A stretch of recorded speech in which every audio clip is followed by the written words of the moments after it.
नमस्ते दोस्तों, आज हम बात करेंगे you are born to blossom किताब के बारे में। लेखक एपीजे अब्दुल कलाम और Arun Tiwar. You are born to blossom एक प्रेरणादायक पुस्तक है जिसे भारत के पूर्व राष्ट्रपति और महान वैज्ञानिक डॉ. एपीजे अब्दुल कलाम और उनके सहयोगी अरुण तिवारी द्वारा लिखा गया है। यह पुस्तक विशेष रूप से युवाओं, शिक्षकों और उन लोगों के लिए है जो अपनी पूरी क्षमता को प्राप्त करने का मार्गदर्शन चाहते हैं। इसमें शिक्षा, आत्मविश्वास और प्रौद्योगिकी के माध्यम से व्यक्तिगत और राष्ट्रीय विकास के तरीकों पर ध्यान केंद्रित किया गया है। डॉ. कलाम की व्यक्तिगत जीवन की घटनाओं, भविष्य की दृष्टि और आध्यात्मिक सोच से भरी यह पुस्तक एक प्रेरणादायक यात्रा को प्रस्तुत करती है। भाग 1, शिक्षा और दृष्टिकोण की शक्ति। पुस्तक की शुरुआत शिक्षा के महत्व को रेखांकित करते हुए होती है। डॉ. कलाम अपने बचपन का उल्लेख करते हैं, जो रामेश्वरम में बीता था, जहां उनके शिक्षकों और शिक्षा प्रणाली का उन पर गहरा प्रभाव पड़ा। कलाम के अनुसार शिक्षा सिर्फ ज्ञान प्राप्त करने का साधन नहीं है, बल्कि यह व्यक्ति को समाज का एक उत्पादक सदस्य बनाने का मार्ग है। वे बताते हैं कि किस प्रकार उनके बचपन की घटनाएं और उनके शिक्षकों की सलाह ने उनकी जिज्ञासा और सीखने की ललक को बढ़ाए। लेखक यह जोर देते हैं कि शिक्षक समाज के महत्वपूर्ण स्तंभ होते हैं। एक अच्छा शिक्षक एक विद्यार्थी की क्षमता को जागृत कर सकता है। उनका मानना है कि शिक्षकों का कार्य केवल जानकारी देना नहीं है, बल्कि छात्रों को बड़े सपने देखने के लिए प्रेरित करना और उन्हें उन सपनों को साकार करने के लिए सक्षम बनाना। पुस्तक का शीर्षक you are born to blossom यह दर्शाता है कि प्रत्येक व्यक्ति में अद्वितीय क्षमता होती है। लेखक तर्क करते हैं कि यह समाज और व्यक्ति दोनों का कर्तव्य है कि वे इस क्षमता को पोषित करें, विशेषकर शिक्षा के माध्यम से। भाग 2, प्रौद्योगिकी एक सक्षम साधन के रूप में। दूसरे भाग में लेखक प्रौद्योगिकी की भूमिका को मानव विकास के साधन के रूप में प्रस्तुत करते हैं। डॉ. कलाम, जिन्होंने भारत के अंतरिक्ष और रक्षा कार्यक्रमों में महत्वपूर्ण भूमिका निभाई, मानते हैं कि प्रौद्योगिकी सिर्फ वैज्ञानिक प्रगति के लिए नहीं, बल्कि मानव विकास के लिए होनी चाहिए।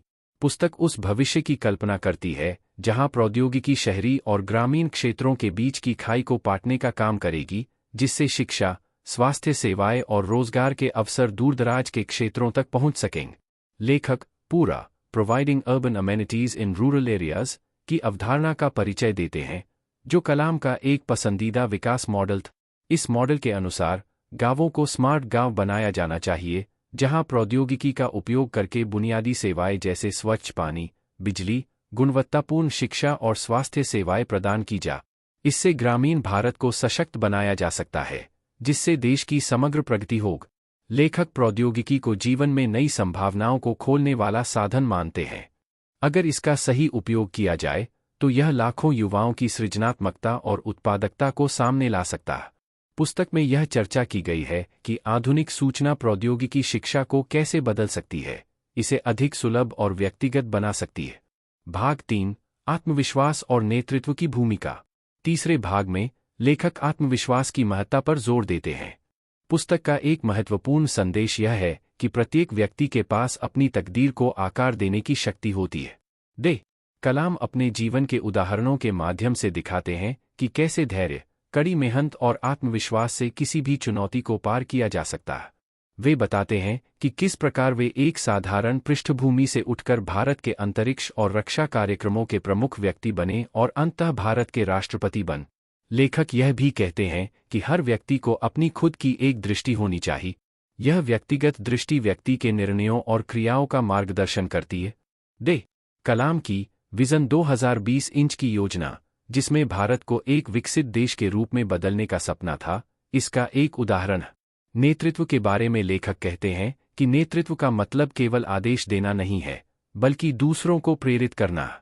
एक सच्चा नेता वह होता है जो दूसरों को प्रेरित करता है, उन्हें उनके सपने देखने, सीखने और उन्हें पूरा करने के लिए सक्षम बनाता है। भाग 4, आध्यात्मिकता और आंतरिक विकास। पुस्तक का चौथा भाग आध्यात्मिकता और आंतरिक विकास पर आधारित है। डॉ. कलाम एक गहरे आध्यात्मिक व्यक्ति थे और यह पुस्तक में स्पष्ट रूप से परिलक्षित होता है। उनके अनुसार सच्ची सफलता केवल बाहरी उपलब्धियों से नहीं, बल्कि आंतरिक शांति और सामंजस्य से आती है। पुस्तक आत्मचिंतन, ध्यान और आत्मा से जुड़ने के महत्व पर प्रकाश डालती है। लेखक महान आध्यात्मिक नेताओं जैसे स्वामी विवेकानंद, महात्मा गांधी और प्राचीन भारतीय ग्रंथों की शिक्षाओं को संदर्भित करते हैं और यह बताते हैं कि इनकी शिक्षा कैसे युवाओं के व्यक्तिगत और व्यावसायिक जीवन को मार्गदर्शन कर सकती है। वे इस बात पर जोर देते हैं कि सफलता और आध्यात्मिक पूर्णता के बीच संतुलन होना चाहिए। उनके अनुसार सच्चा सुख तब मिलता है जब व्यक्ति अपने कार्यों को अपने जीवन मूल्यों और उद्देश्य के साथ जोड़ता है। भाग 5, भारत और विश्व के लिए दृष्टि। पुस्तक के अंतिम भाग में डॉ. कलाम की भारत और विश्व के लिए दृष्टि को प्रस्तुत किया गया। उनका मानना था कि भारत के पास केवल आर्थिक और तकनीकी प्रगति में ही नहीं, बल्कि नैतिक नेतृत्व में भी एक वैश्विक नेता बनने की क्षमता है। वे अपने विजन 2020 इंच की बात करते हैं, जिसमें भारत को एक विकसित राष्ट्र के रूप में बदलने की बात कही गई है, जहां तकनीकी, शैक्षिक और नवाचार की भावना से देश आगे बढ़ेगा। डॉ. कलाम और अरुण तिवारी यह भी कहते हैं कि विश्व के देशों को सहयोग करना चाहिए, न कि प्रतिस्पर्धा। वे विज्ञान, प्रौद्योगिकी और शिक्षा के क्षेत्र में वैश्विक सहयोग की बात करते हैं, जिससे मानवता के सामने आने वाली चुनौतियों जैसे जलवायु परिवर्तन, गरीबी और बीमारियों का समाधान हो सकता है। निष्कर्ष: you are born to blossom केवल एक आत्मसहायता पुस्तक नहीं है, बल्कि यह व्यक्तिगत और सामाजिक परिवर्तन का एक खाका। डॉ. एपीजे अब्दुल कलाम और अरुण तिवारी ने इस पुस्तक में व्यावहारिक सलाह के साथ गहरे दार्शनिक विचारों को मिलाकर जीवन के प्रति एक समग्र दृष्टिकोण प्रस्तुत किया है। यह पुस्तक पाठकों को उनकी क्षमता पहचानने, प्रौद्योगिकी का सही उपयोग करने और भौतिक सफलता और आध्यात्मिक पूर्णता के बीच संतुलन खोजने के लिए प्रेरित करती है। धन्यवाद दोस्तों वीडियो को यहाँ तक देखने के लिए। अगर आपको यह वीडियो पसंद आया हो तो लाइक, शेयर और सब्सक्राइब करें।